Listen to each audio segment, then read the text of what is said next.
மத்தேயு எத்தோப்பியா நாட்டில் ஈட்டியால் குத்தப்பட்டு குடல் சரிந்து இறந்தார்.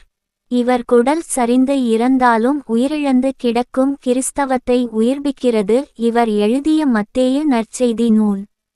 மார்க்கு அலெக்சண்டரியா பட்டணத்தில் தெருக்களில் இழுத்துச் செல்லப்பட்டு கொல்லப்பட்டார். இவரை வீதிகள் தோறும் இழுத்துச் செல்லப்பட்டு சாகடிக்கப்பட்டாலும் இவர் எழுதிய மார்க்கு நற்செய்தி நூல் வீதிதோறும் பிரசங்கிக்கப்பட்டு கொண்டே வருகிறது.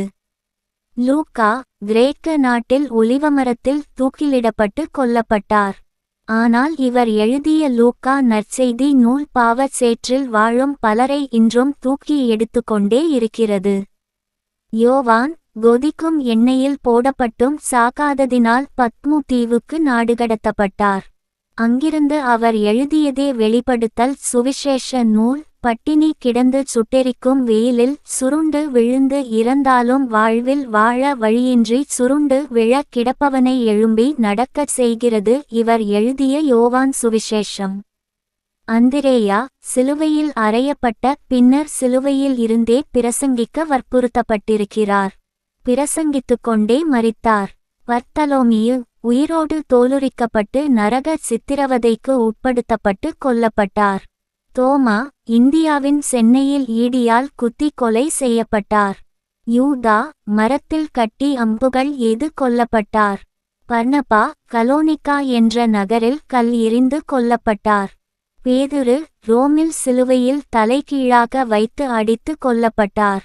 பெரிய யாக்கோபு எருசலேம் நகரில் தலையை வெட்டி கொல்லப்பட்டார். சின்ன யாக்கோபு கோபுரத்தின் உச்சியிலிருந்து தள்ளப்பட்டும் சாகததால் அடித்தே கொல்லப்பட்டார்.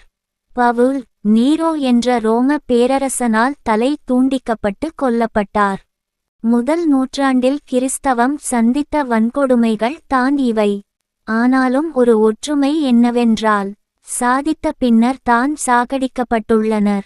கிறிஸ்துவை போதித்த பின்பு தான் புதைக்கப்பட்டுள்ளனர். நாமும் புதைக்கப்படும் முன் விதைத்துவிடுவோம். அழிக்கப்படும் முன் ஆத்தும அறுவடை செய்வோம். மரணம் வந்து கொண்டே இருக்கிறது. கொடுக்கப்பட்ட தருணம் சென்று கொண்டே இருக்கிறது. இப்போதாவது சுதாகரிப்போம். சுயத்துக்கு மறிப்போம். தாழ்மையை தரிப்போம். ஆவியின் கனி கொடுப்போம். உண்மை கிறிஸ்தவனாய் மாறுவோம். சுவிசேஷத்தை வாழ்ந்து காட்டி கூறுவோம். ஆத்துமாக்களோடு பரலோகம் செல்வோம். தேசம் பரமனை அறியட்டும்.